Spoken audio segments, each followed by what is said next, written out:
Okay, so we solved the one-dimensional Laplace equation.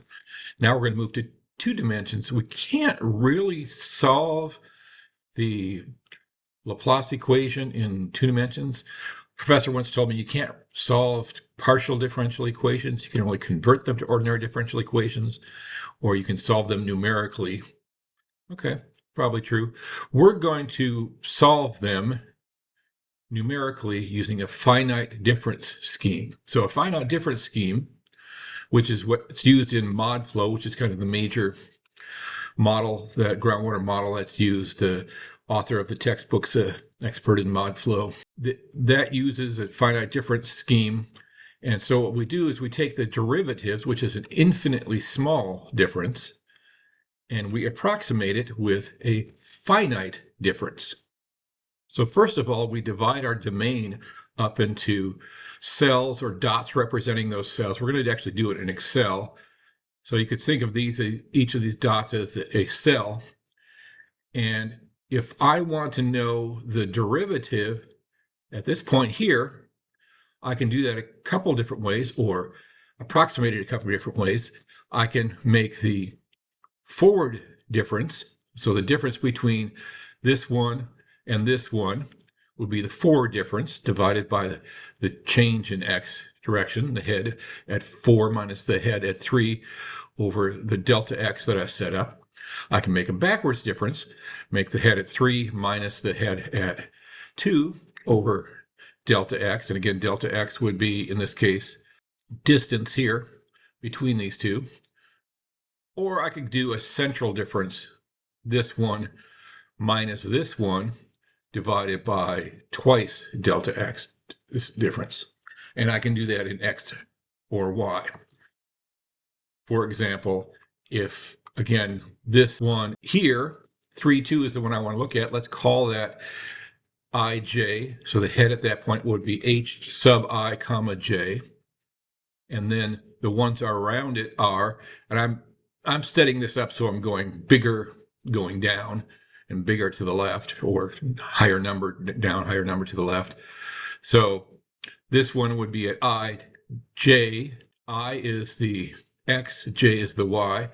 This would be at I, j minus 1. This would be I, j plus 1. This would be I plus 1, j, and this would be I minus 1, j. So you'll see as the formulas we come along that the derivatives at ij are going to be a function of those 4 around it.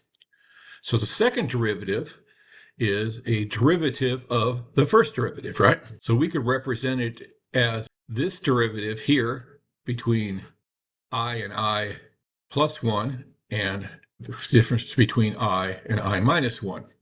So the difference between the forward and backwards difference. So I set that up. Again, these are my equations here. Forward is hi plus 1 minus hi over delta x. Backwards is hi minus h minus 1 over delta x. And then I set that up. The second derivative then is the hi plus 1 minus 2hi, because it's in both of those equations, plus hi minus 1 over delta x squared now. So it's the change in x. And the same thing in y. So the Laplace equation, again, says the second derivative equals 0.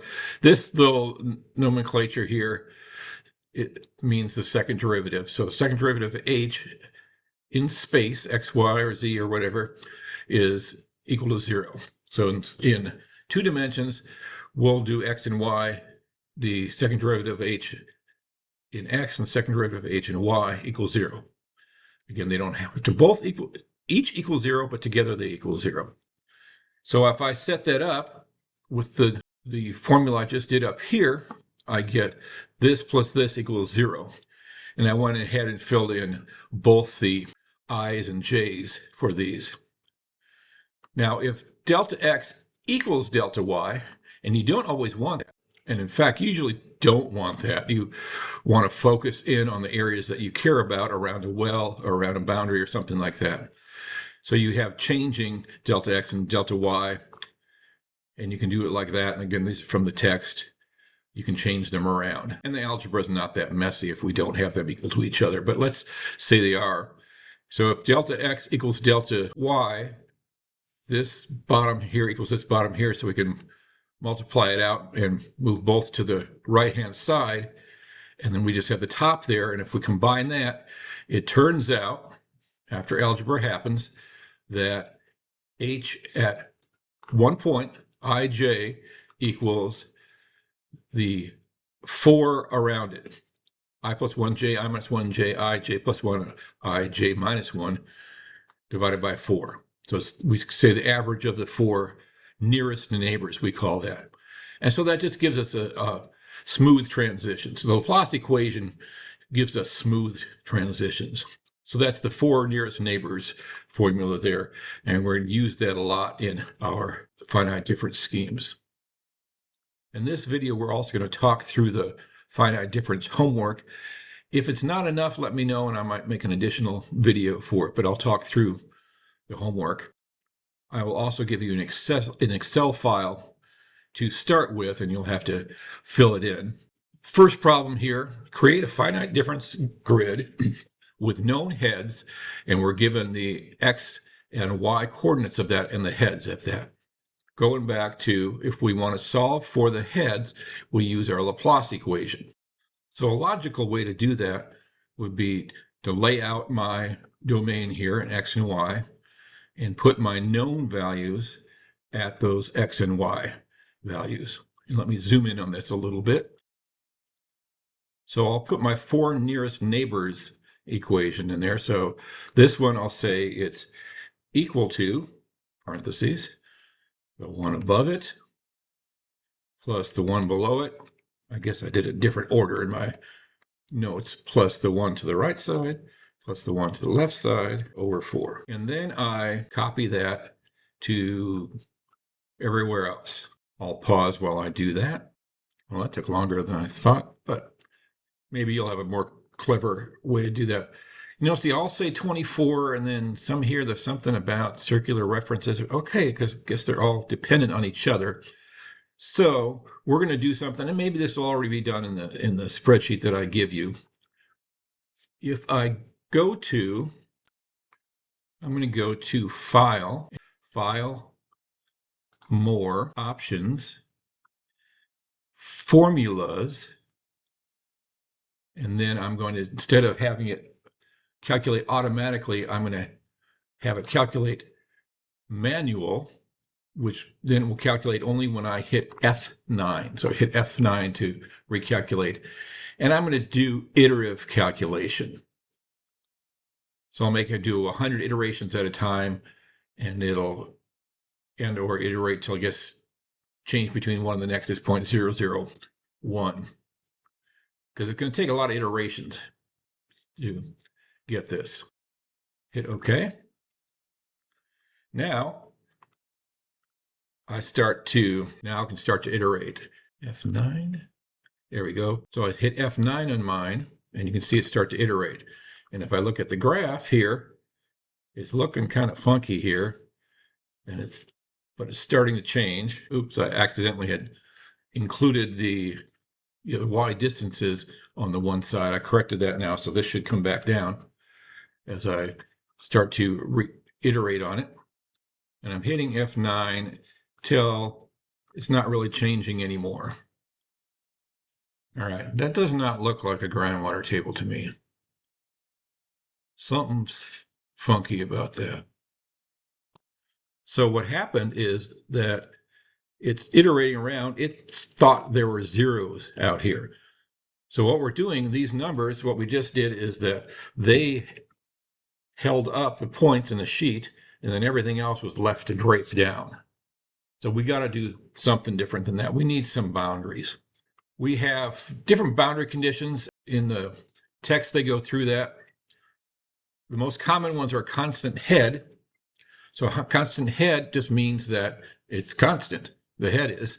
And this can happen when there's no gradient or flow parallel to the boundary. So the boundary then is an equipotential line. When we come to the dam one, that'll be more apparent there. Or no flow boundary, no gradient across the boundary. So the boundary is a flow line. So constant head, the boundary is an equipotential line, so the flow is going perpendicular to that. No flow, the boundary is a flow line, so the flow is going along that. In our case, what we're going to do is, you can also do recharge and discharge boundary conditions. We're just going to focus on these two. So what we're going to do is we're going to put the known heads as constant head, and then trial and error to get it kind of looking right. So rather than these numbers at the top, bottom, and sides being 0, because they're just blank here. So this formula here, the 4 nearest neighbor formula for this one, it's including these two out here, which it thinks is 0. So we're going to put numbers in there, and we want this to be 96. So maybe this one is like 100, and this one is like 100. And then we recalculate. All right, it's changing. So maybe we want to go, how many we got going down here? We've got 100, 99, 98. And I go down there.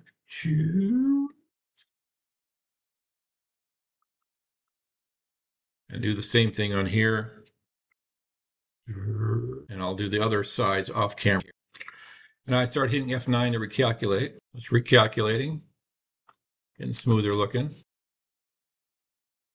But I'm way off. I got these tent poles sticking up there.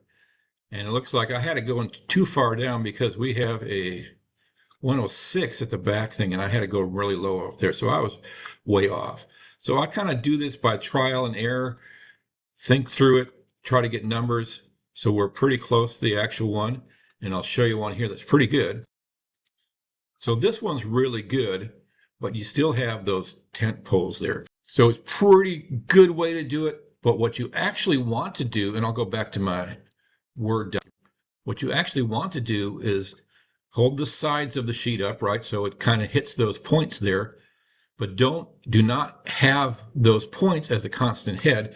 Have the 4 nearest neighbor formula for those as well, and you just try to get it to match that. And in the spreadsheet, I can actually set up side by side where I have the known head and then the calculated head and compare those and have an error for those. So that's the right way to calibrate it. And I actually have a story on this.